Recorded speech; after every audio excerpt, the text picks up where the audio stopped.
Medical report should tell you about this morning. It turns out pot doesn't harm your lungs in moderation. All medical studies say in moderation. It's a 20-year study that shows that smoking marijuana, doesn't do the same kind of damage that smoking tobacco does. Elizabeth Cohen joins us from Atlanta this morning.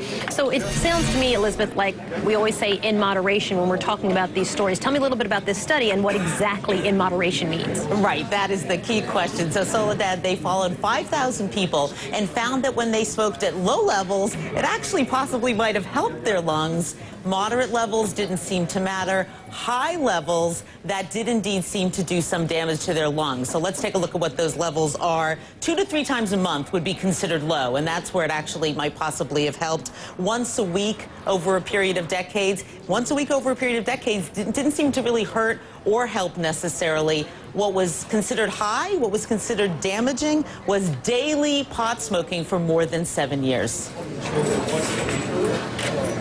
So they weren't looking at damage to the lungs. They weren't looking at cancer, and they weren't looking at sort of other things as well in this study. Is that right? Exactly. And you know what, Soledad, we've noticed that this is the #1 story on CNN.com, written by my colleague Ann Curley here at CNN Medical. And right, exactly. We're stunned. We're stunned here.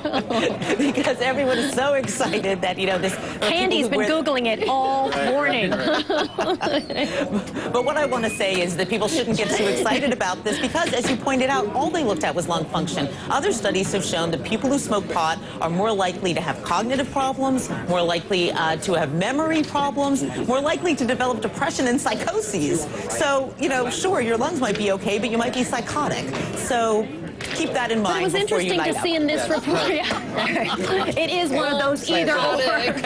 But seriously, it's interesting to see that they thought that there might be something in the smoking of pot that actually could be beneficial to your lungs, like protect you against the chemical compound, right, of the marijuana. Isn't that right? Actually, that tobacco doesn't do. What's interesting is that these low levels where it might actually help your lungs, it's not really because of the chemical in marijuana necessarily. It's because you're doing such deep inhalations and exhalations. I mean, I hate to compare it to yoga, but it's a little bit of the same thing. So these folks are inhaling deeply and exhaling, and that seems to help their lungs. Right.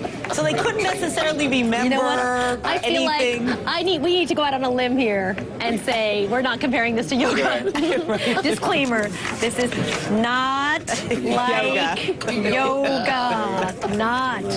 Not like yoga. Thank you. Not like yoga at all. I appreciate that. The other health risk, how much of your life you end up spending watching South Park, okay? That's right. I mean, all correlated. Right, so there's a whole other set of risks. Oh, it's all circled the drain. Elizabeth Cohen for us, updating us on this story that apparently, you know, we're laughing, but like this is the #1 story on CNN.com. Is that right? The #1 story on CNN? Go figure. Says something about our viewership, doesn't it? All right, Elizabeth. It's coveted 18 to 34. Come on. Oh, right. It's the coveted demographic. No, absolutely. Elizabeth, thank you. Thank you. We're circling the drain.